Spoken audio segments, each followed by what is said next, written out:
Rizki itu hakikatnya bukan dicari, tapi dibagi oleh Allah Subhanahu wa ta'ala. Kepada siapa? Terserah Allah. Allah memberikan rizki kepada siapapun yang dikehendakinya. Nggak ada alasan, semuanya Allah. Jadi hakikatnya rizki dibagi. Nah, kalau dibagi artinya bukan puasanya sekian tahun, bukan wiridanya sekian tahun, tapi ketika Allah bagi rizki itu artinya bukan mengejar rizki, tetapi kita mempersiapkan diri bagaimana supaya layak diberi rizki oleh Allah. Ibu-ibu sekalian, kula bagi banyu ning sampean ke. Sing tek pais sing gawa gayung, cur. Sing gawa piring, cur.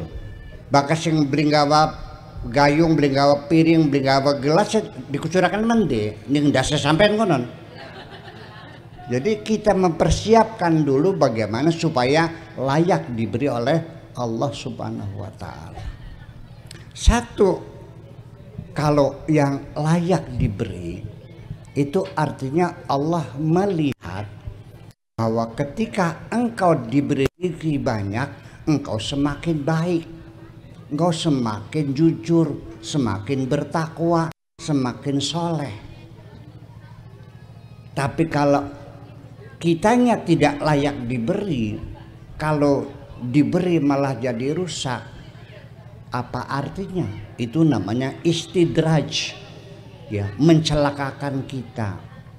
Ya, kemudian waktunya yang tepat, caranya yang tepat, kitanya juga layak diberi oleh Allah Subhanahu wa ta'ala. Ibu-ibu sekalian, rongo kena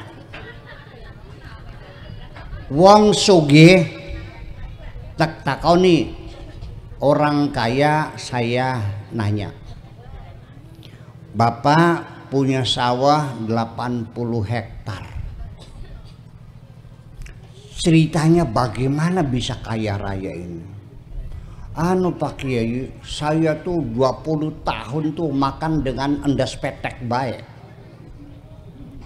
banting tulang peres keringat, makayaki awan dadi bengi-bengi dadi endas dadi sikil-sikil dadi.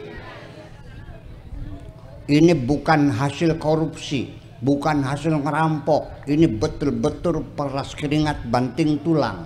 Oke, itu jawaban semua orang kaya ketika ditanya, jawabnya begitu, mengkaitkan kekayaan dengan peras keringat banting tulang. Saya mau nanya ibu-ibu, apakah betul antara kekayaan dengan keringat ada hubungan kausalita, sebab musabab, ada kaitan antara keringat dengan kaya? Ada nggak sebetulnya? Kalau memang iya ada hubungannya, tak tuntut sama saya nih.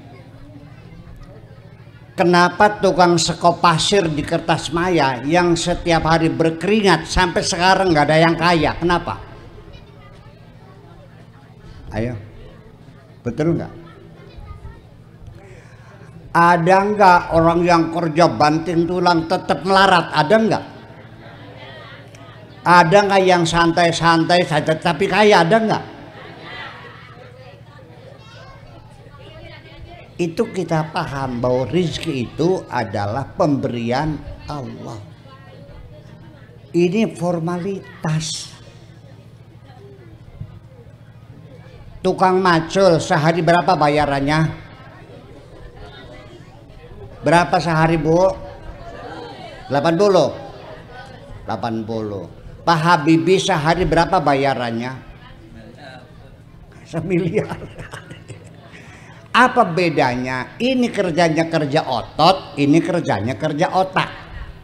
Tuh, jadi artinya kerja otak bayarannya lebih besar.